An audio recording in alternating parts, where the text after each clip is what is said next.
तो आपने पद परिचय में देखा, मैंने आपको बताया शब्द और पद में क्या अंतर है, और उसमें हमने पढ़ा विकारी और अविकारी। और इससे जब आपको इसके बारे में अगर जानकारी लेनी है तो आप आई को दबाएंगे और आप इसमें इस चैप्टर को पाएंगे। तो और अपने दोस्तों के साथ शेयर कीजिए, चैनल को सब्सक्राइब कीजिए।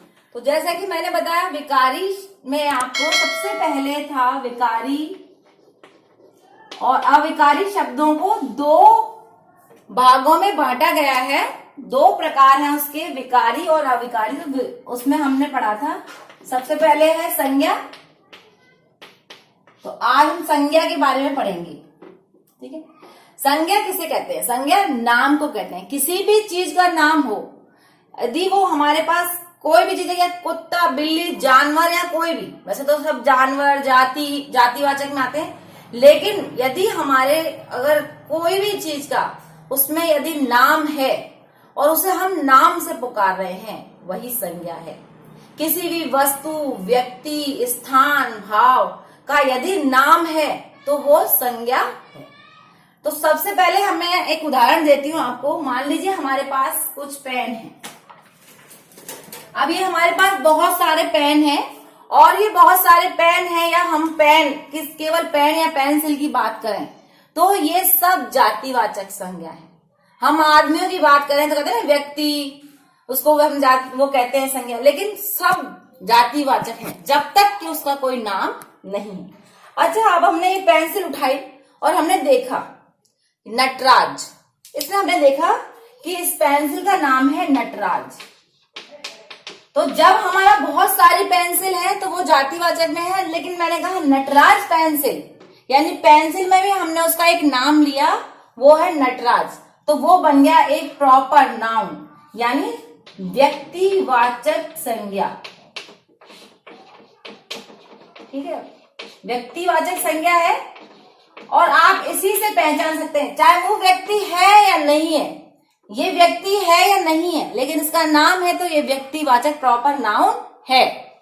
ऐसे ही पेन में मान लीजिए मैं ये कहूंगी पेन है मेरे पास, तो किस चीज का पेन है? तो ये मान लीजिए ये रेनॉल्ट का पेन है, तो उसका जो नाम है, मान लीजिए लिंक्स का पेन है, लिंक्स का, तो लिंक्स उसका नाम है, और इस नाम से ही उस पेन को अलग कर रहा है, इसलिए वो व्यक्तिवाचक संज्ञा है। मेरे पास बहुत कुत्ते हैं, कुत्ते बहुत हैं दुनिया में, लेकिन मैंने एक लूसी कुत्ता पाला हुआ है और उस कुत्ते का नाम है, इसलिए मेरा कुत्ता व्यक्तिवाचक संज्ञा में आता है। तो व्यक्तिवाचक संज्ञा को आपने पहचान लिया। यहाँ आपको मैंने इसलिए बताया कि संज्ञा तो आज तक आपने पढ़ी, लेकिन उनमें आज तक भेद नहीं समझ पाए।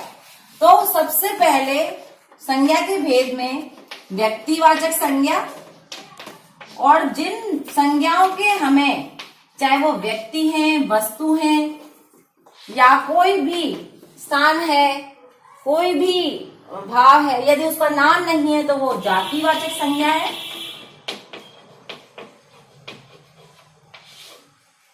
और जातिवाचक के और व्यक्तिवाचक के बाद में अगर हम जिस चीज को देखकर सिर्फ महसूस करते हैं, केवल हम उसे छू नहीं सकते, केवल हम अपने अनुभव या अपने अंदर एक भाव को महसूस करते हैं, वो होता है भाववाचक संज्ञा।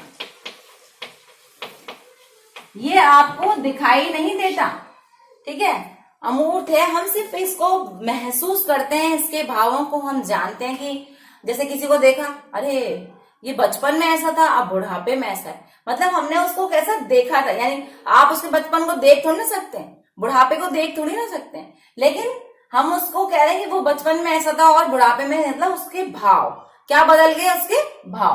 तो यहाँ भाववाचक। अब हम जातिवाचक संज्ञा के भी हमें दो भेद होते हैं। जो दुनिया के जितने भी लिक्विड, ठोस, मैटर्स जो भी हैं, वो किस में आते हैं? द्रव्यवाचक में, द्रव्यवाचक संज्ञा। इसमें भी दो तरह की होती है, यानी आपने देखा जातिवाचक में भी क्या हो, द्रव्यवाचक संज्ञा, और एक होता है भीड़, कक्षा, सेना, इस तरह का जो होती है वो है समूहवाचक। यानी एक ग्रुप को, पूरे ग्रुप को एक वचन में बांध देती है, एक उसमें आ जाता है, तो वो जातिवाचक संज्ञा कहलाती है। जैसे भीड़ खड़ी है, कक्षा पढ़ रही है, सेना लड़ रही है ना, तो यहाँ ये हो गया आपका ये, और द्रव्य है सोना, चांदी, मिट्टी, घी, तेल, जितनी भी सारी चीजें हैं वो। अब उनके भी अगर ये कहेंगे घी तेल में, अब हम आपके कहेंगे कोई ब्रांड है, अगर उसका कोई नाम है तो फिर वही व्यक्तिवाचक संज्ञा। व्यक्तिवाचक संज्ञा में यही नहीं कि महात्मा गांधी, राम, लक्ष्मण ये सभी हैं, नहीं, किसी भी चीज का हमारे पास में नाम है तो वो हम व्यक्तिवाचक संज्ञा में लेंगे, प्रॉपर नाउन। अब देखिए, अब इसमें भी संज्ञा में भी आपको कई बार क्या होता है, जातिवाचक संज्ञा जैसे हम पढ़ रहे हैं, जातिवाचक में आप महात्मा गांधी है, जवाहरलाल नेहरू है, मीरा है, हम ऐसे जो पढ़ते हैं तो इनमें कई बार हम ये सोचते हैं कि वो क्या है, विशिष्ट व्यक्ति हैं। और विशिष्ट व्यक्ति क्या है वो, मान लीजिए उन्होंने प्रॉपर नाउन, यानी हम क्या ले रहे हैं, व्यक्तिवाचक संज्ञा। मान लीजिए हम कहते हैं गांधी जी, गांधी जी हमारे राष्ट्रपिता हैं।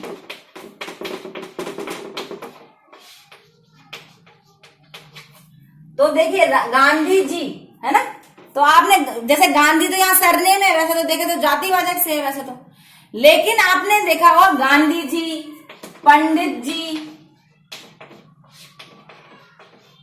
है, गांधी जी, पंडित जी, या आपने देखा होगा नेताजी, इस तरह से ये जो शब्द हैं ये वैसे तो क्या है, एक जाति विशेष को, यानी एक जातिवाचक, यानी कोई जरूरी थोड़ी ना ये व्यक्तिवाचक, लेकिन यहाँ ये व्यक्तिवाचक है।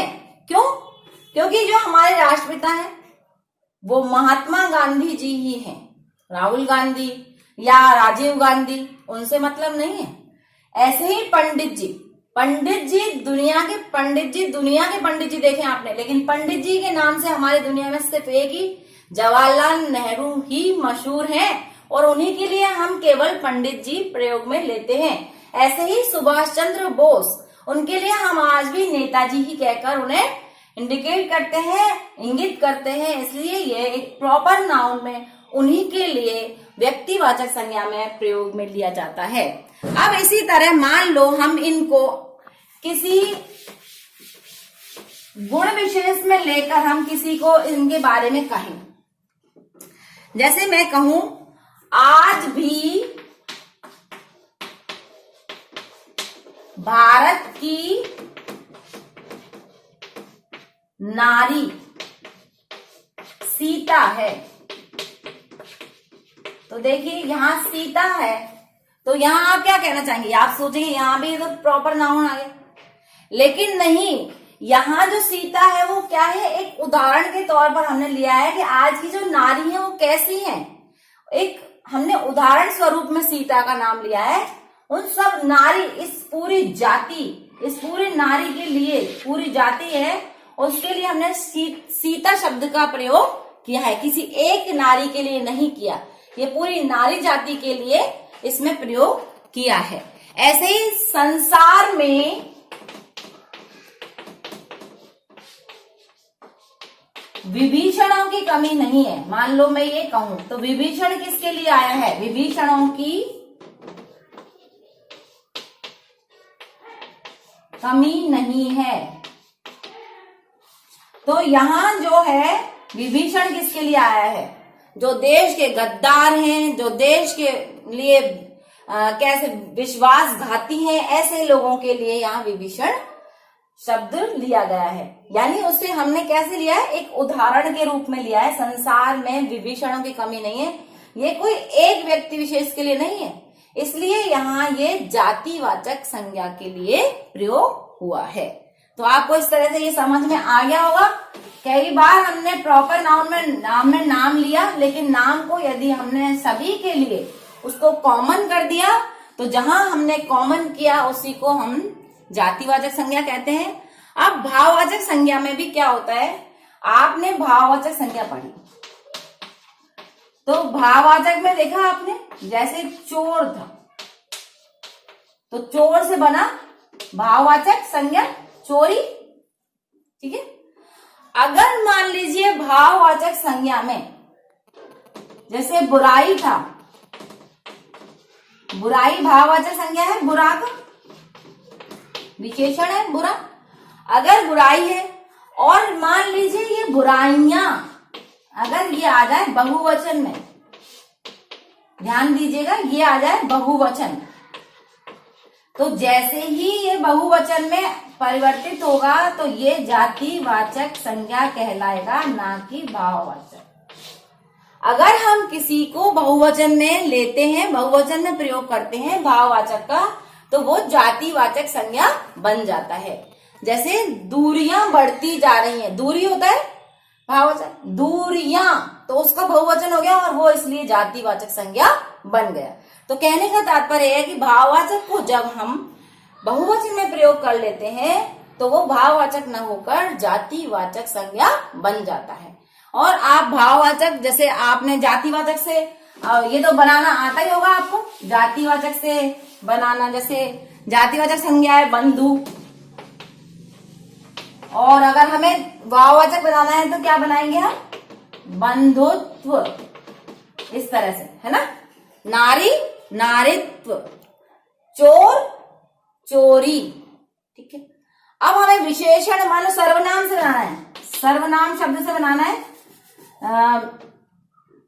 मान लीजिए अपना, अपना शब्द है सब, तो इससे बनाएंगे अपनत्व। सर्वनाम में ज्यादा शब्द नहीं होते, जैसे निज निजत्व, इस तरह से आपने सर्वनाम से बना लेंगे। और विशेषण में ही इसी प्रकार विशेषण में, जैसे मैंने आपको बताया अभी बूढ़ा, वो आदमी बूढ़ा है तो बूढ़ा उसका विशेषण हुआ, और विशेषण से जैसे ही भाववाचक संज्ञा बनाएंगे तो क्या बनेगा, बुढ़ापा, ठीक है। ऐसे ही मान लो अच्छा बुरा, तो अच्छा बुरा इंसान के लिए होता है, तो यहाँ विशेषण है, और अच्छा से अच्छाई, इस तरह से भाववाचक संज्ञा बनाएंगे। और क्रिया से, क्रिया शब्द को तो आप पहचान लेंगे, जैसे गिरना, ना शब्द है, क्रिया शब्द को पहचानने में वो धातु में ना लगा होता है और आप पहचान लेंगे, जैसे गिरना। अगर मान लीजिए गिरना से हमें भाववाचक बनाना है तो क्या बनाएंगे, गिरावट।